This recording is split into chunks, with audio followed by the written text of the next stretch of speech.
Hey vinyl community, Erik the Viking back again. Just thought I'd post one more video today of some of the stuff I've been picking up recently. Like I said, this might be the last time I post a video for a little while because I'm going to be moving house and stuff. Also I'm going away on Wednesday for a few days, so yeah. We'll see how it goes though. Right, so let's get stuck in. I mean, these are basically that whole shelf there. You see the one that's slightly tilted because I've taken some out. That's the stuff I bought recently, as in the last few months. So that's when these are from. You know, I'm showing them in bits, and a couple of them I got in the post today. Anyway, this single I've been after for a long time. Great funk single that came out of Florida. Funky Driver on a Funky Bus by Charles Leonard. I think it was on the Lodestone label in America. This is the English pressing on J-Boy. Quite hard to find, and a really nice funk track. You know, a nice groove to it. I'd recommend that if you can get it. Another classic, of course, the South Soul Orchestra with Lollietta Holloway doing Runaway. This single was hard to find as well. It's got the album version and the shorter version. Interestingly, I mean, this was in '77, you know, the time of disco and everything, and this, I don't think this was ever put out as a 12. It was only a 7, but it's a great jazzy disco number. Nice. I've got some really nice reggae stuff recently. These are original English pressings. Again, this one's quite wrecked, but the good thing about these singles is, even if they are a bit wrecked, they do play well, and these are rare as shit, so, or should I say rare as rocking horse shit.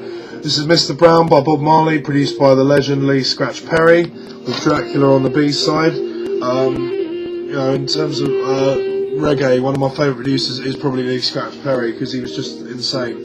And the stuff he did with Bob Marley in the early 70s is brilliant. That's from '71. I've got also Small Axe, another classic. I've got all these off the same guy. These are just really hard to find now. With I think it's got the version on the B-side. Keep on Moving, of course. So now, I mean, the lovely labels as well. This was the Lee Scratch Perry's label, with African Herbsman on the B-side. These are all English pressings, pressed by Island. Backbiter, which is Lee Scratch Perry with Dennis Al Capone, who was like an early toaster. Not an electrical toaster, of course. Ha ha ha. 1972. Again, I apologise for sniffing. I've got really bad hay fever today. And this was probably my most wanted, and I'm so glad to finally get it. I did pay quite a bit for it because it is fucking rare.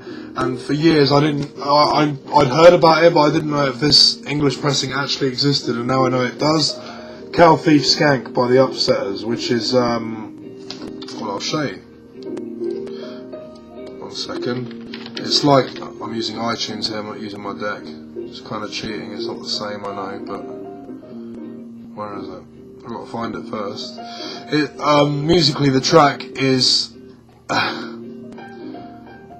just a crazy track. The first 5 seconds, that's from the Staple Singers track, and then it goes into this. It's really early, it's like really early dub with really early roots reggae, and 73 this is, and it's like backing track, and they're all spliced together with Charlie Ace just toasting over the top. It is a fucking heavy track, and it's got the version on the B-side, 7 3/4 skank.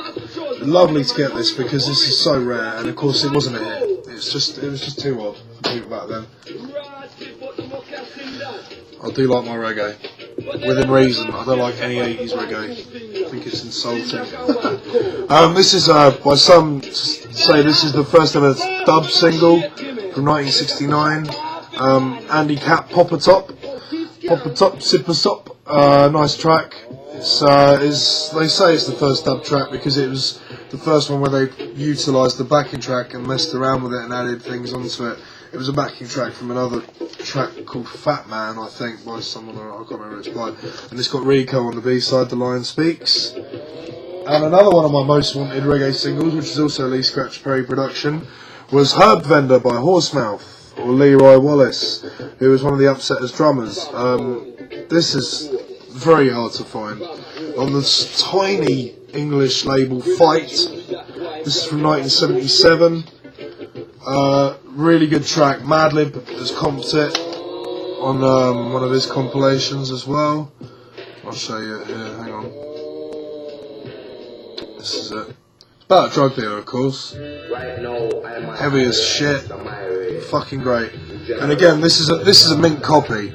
I only paid 15 quid for this, and I was very happy with that because the 12-inch goes for about 200. I mean, this isn't as expensive as the 12-inch, but still a nice one. So that's the singles I bought. It's ideal for this weather, this music, because it is sunny as shit out there. I don't know why I keep swearing, I'm sorry. Right, albums. Now, it's probably criminal that I hadn't had this sooner. I've loved this album for years, you know, I had it on CD and everything. But it's very hard to find, and this is the first pressing as well. Of course, it's Electric Funk by Jimmy McGriff, you can see that. One of the heaviest albums to ever come out on Blue Note, funky as hell, I'm sure you all know about it, full of breaks. 1968, this is the first pressing as well, and it's not a bad copy. The vinyl's mint, the sleeve's a bit tatty, but hey, I paid £2 for this, man, so who can argue with that? It was actually off a guy, I was at a record fair not long ago, and this guy was getting rid of some of his collection, and he just wanted to get rid of them as quick as, so that's why it was cheap, I guess. This is the Birdwave from this album. Fucking great. You can't beat some of this Blue Note stuff, man. I got this in the post this morning. I've been after this for a long time. It was sealed this morning. It is now opened, because I know some of you probably hate that, but I open my records because I like to play them, and also I wouldn't have got to see the lovely gatefold either. Yeah, this was 15 quid. It's an original. I got it on Discogs. I think it had come up that day, and I bought it straight away. So I thought, it's sealed.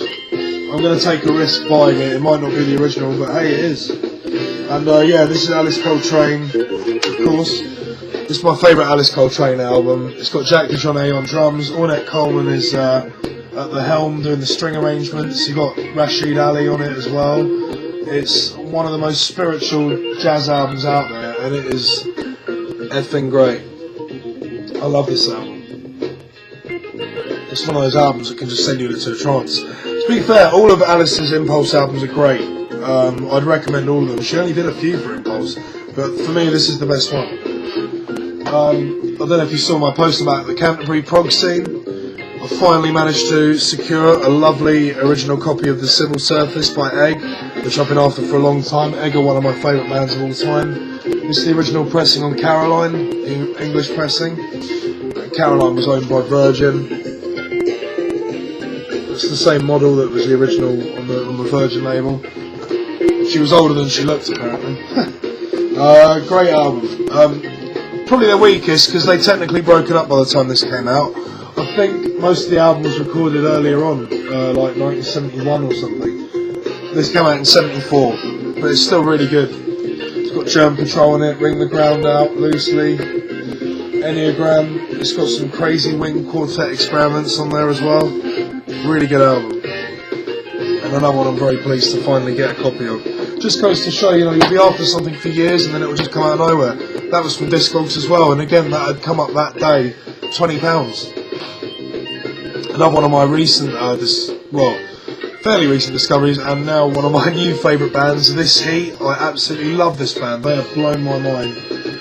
This is they only made 2 albums and an EP. This is the first one I'm lucky to have in my collection. I'd say this is probably the rarest one. This definitely goes for the most money anyway, whenever it shows up. This was on eBay. I got it from a seller from Japan. It's a mint original pressing. I mean, this band are great, and musically they're a big influence on my band as well. We do sort of This Heat's main influence on the Rough Trade, of course, Rough 26.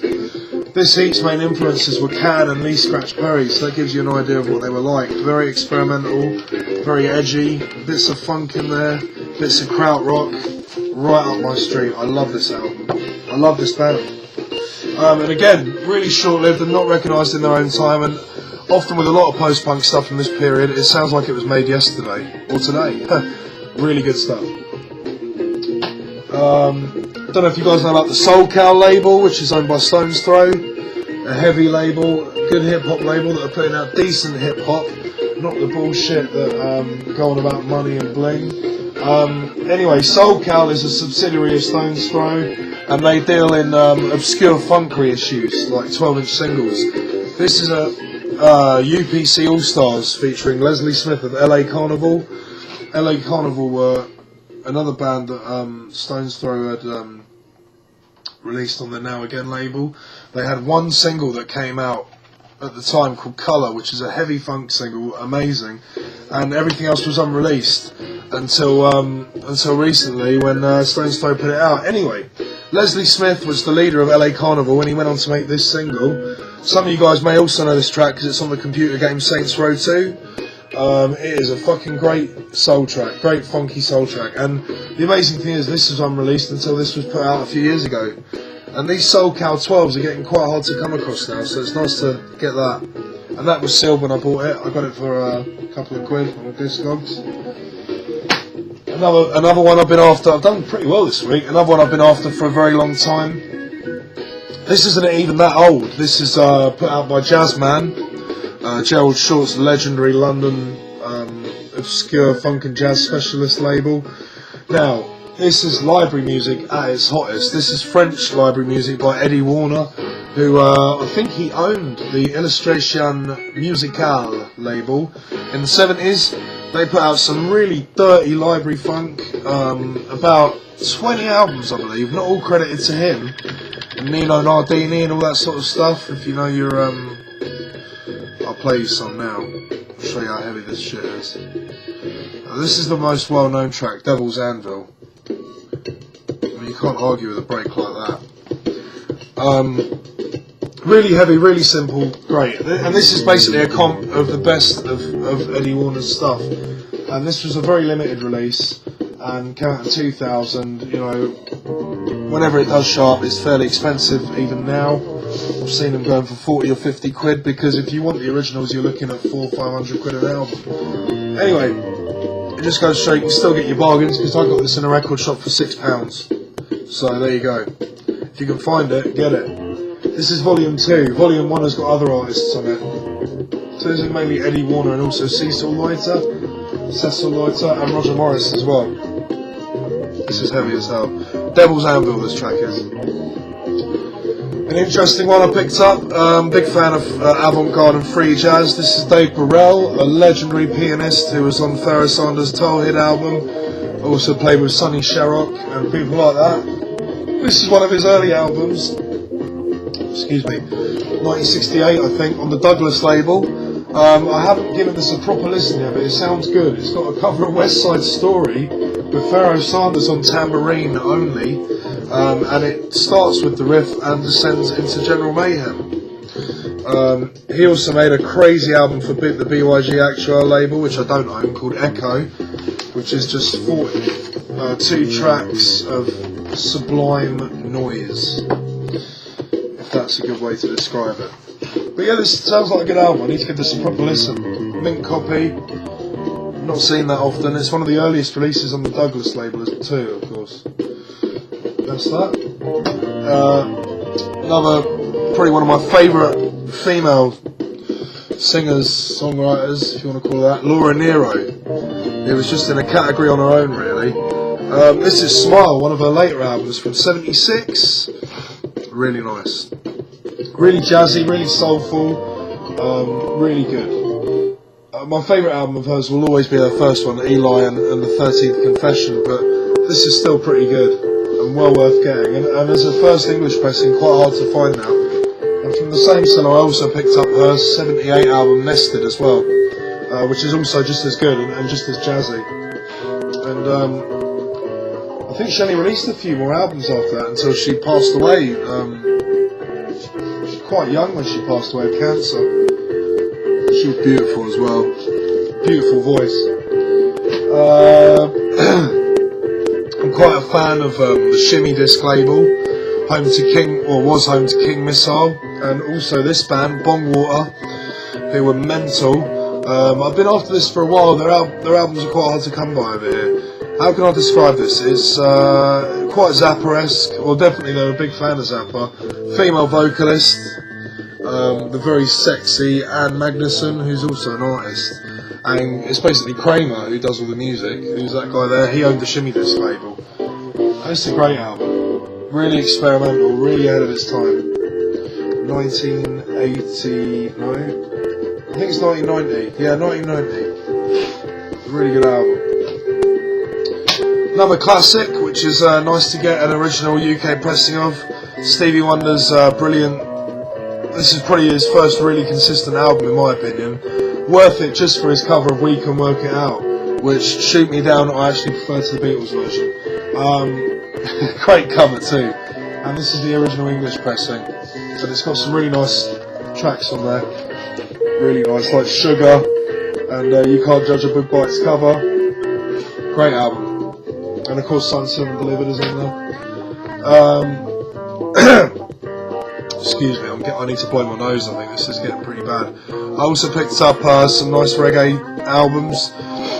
This is a 70s Trojan compilation of Bob Marley's Lee Scratch Perry sessions. So you've got Mr. Brown on it, Soul Rebel, Duppy Conqueror, Rebels Hop, 400 Years. Really nice 70s Trojan pressing. Not rare, but nice to have because it saves you a lot of money than buying the original singles. And last but not least, I've been after this for many years. As I said, I'm a big Lee Scratch Perry fan. This is I got this at a record fair for a tenner. 1985 box set, so it's early and it is rare. It's basically 3 of his albums in a box. Really nicely put together as well for its time. It's got Africa's Blood, which is great. Well, most of these are dub albums. Africa's Blood was from 73. It's got tracks by Dave Barker, as in Dave and Ansel Collins Dave. Loads of Upsetters tracks. Really deep stuff going on here. It's got this is the nice one, Rhythm Shower. This was only Preston Jamaica, and is very rare. I don't think it even came with a sleeve at the time. And it's got the brilliant, very long dub track Operation, which is a cut up of several backing tracks. I think King Tubby's on here as well. He's involved in this album. I'll show you the labels here as well. 80s Trojan labels. And Double Seven, which is another great Upsetters album, which came out in 74, very rare. UK pressings did come out, but you never see them. And this has got the legendary Kentucky Skank on it, which is not about the state, actually about Lee Scratch Perry's. This is homage to KFC. And it's got Jungle Lion on it, which is basically a great instrumental version of Al Green's Love and Happiness. So, yeah, Lee Scratch Perry, you know you're going to get the good shit, especially his 70s output. It's just superb. So that's that. That's some of the more recent stuff I've picked up. If you've got any questions or anything, feel free to ask. And like I say, this may be my last video for a while, but you know, I'll still be commenting and watching you guys. Take it easy and enjoy the summer. Well, I say summer, enjoy the weather. If you're in England, I don't know what it's like in America, but in England it is incredible. There's blue sky, there are no clouds, it is hot as hell. It's my day off, I should be out there. I'm going to go out there. Take it easy, guys.